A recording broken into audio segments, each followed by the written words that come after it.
Well, welcome back. Time to find out what we got wrong and what we missed from Dave Smith over in the Red Eye News Deck. Hey, Dave. Hey, how's it going, Andy? All right, you tell me.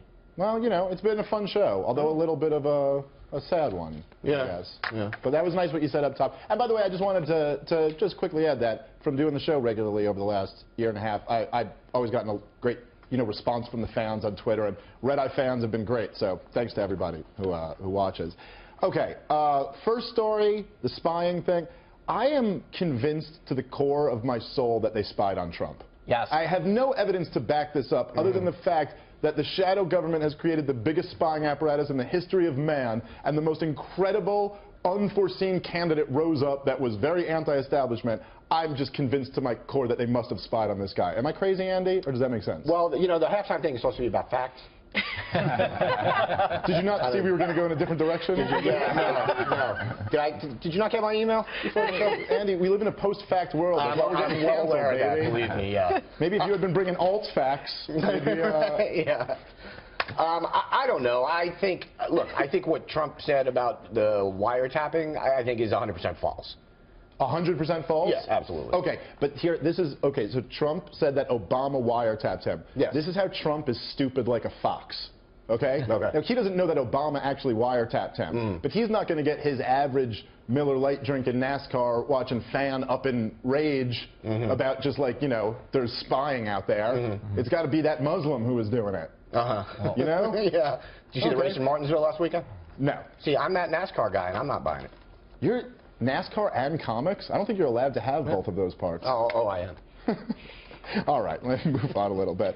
I wanted to get, Matt, your take on this, also from the spying thing. From the libertarian perspective, I think it's kind of interesting. You guys at Reason have written a lot about the rise of the national security state. You've been very critical about it. Rand Paul thought this was going to be his big issue that would get all the young people out, that he was against, all this mass surveillance. But even as we're talking about it, Andy's kind of libertarian, I'm libertarian, you're libertarian. None of us even really care about this.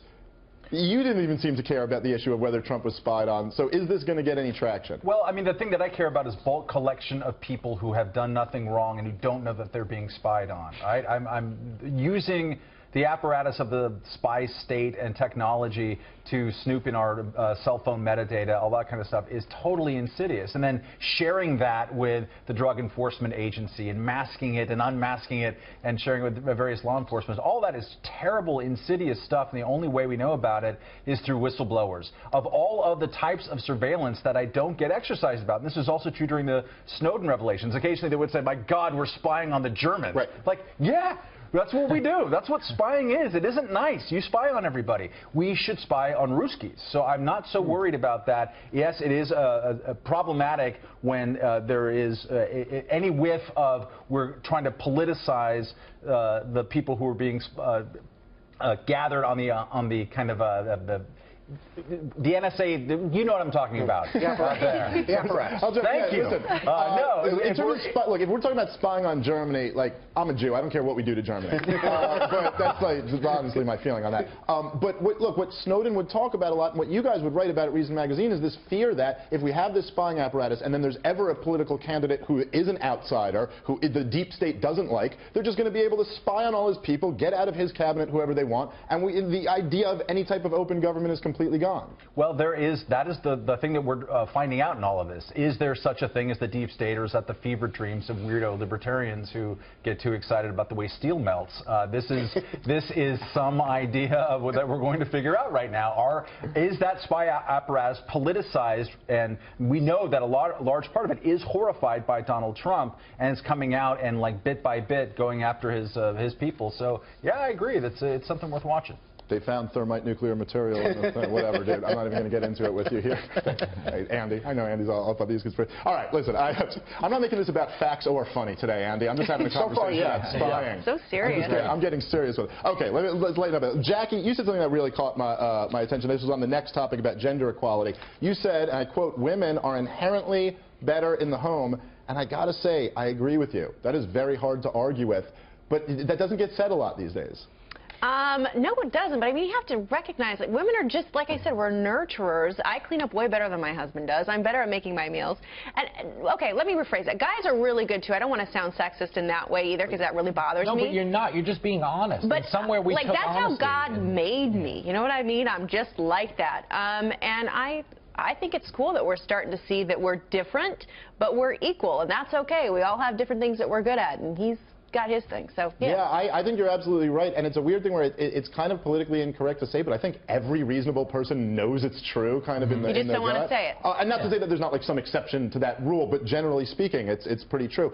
That being said, is it okay in any scenario to say that men are inherently better at something? Yeah. Like if women are inherently better at that, is it possible that when we look at some type of outcomes that aren't exactly the same, like more men being CEOs or something like that, maybe men tend to be better at that? There are definitely things that men are better at. My husband's better. When my children come home, they love him. He gives them all this excitement, and I kind of lay the law down a little bit. Men are better at a lot of things, and women are good at a lot of things, too. Jimmy, you hate women. You want to jump in? Right away. What do you got? I do think women are better nurturers in the home. And I hate the fact that you can't have honest conversations anymore without your view being demonized. I agree. Like, there's so many things in society we all agree on, but we're pretending not to. And I don't know why we're devoting so much of our energy to training ourselves to become people we'd never want to hang out with. Yeah, You've never been at a party and been like, oh, God, I can't wait till the guy who gets offended at everything shows up. It's going to be amazing. Then you have a lot to talk about. Oh, all right. Before we wrap up, Paul, at some point in the middle of this craziness, you told a really strange story about your roommate not toweling off after a shower. Yeah, it's very true. I know. I say a lot of odd things. You described it as being a slob, but I don't even really find that being a slob. I mean, he did shower. It's just bizarre on like a serial killer level. Yeah, it really is, and I was troubled by it. And it was one of those things. I guess he missed that day, or the parents did. It's like you take a towel and you surround yourself with it, You should and have you're helped dry. him. That's it for me, See, Andy. and All right, thanks, Dave.